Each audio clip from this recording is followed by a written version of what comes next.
But while I was in the shower, this sentence just came to me.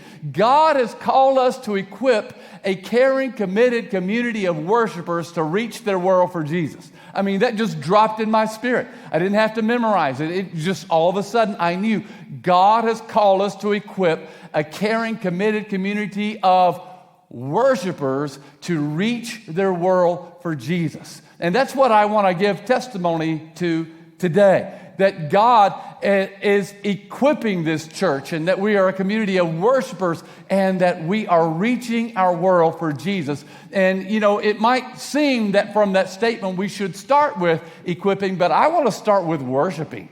I want to start with a testimony of what God has done in regard to building a community of worshipers, because worship is at the core of who we are. The Father is looking for worshipers who will worship Him in spirit and in truth. And so it's no coincidence that in the candidating sermon that I spoke when I was here as a candidate to be voted in as pastor was about what? Worship. Worship. And I believe that God wanted to speak to this church about giving expression, giving praise to the Lord, about entering His gates, entering into His presence with worship, and using worship in spiritual warfare.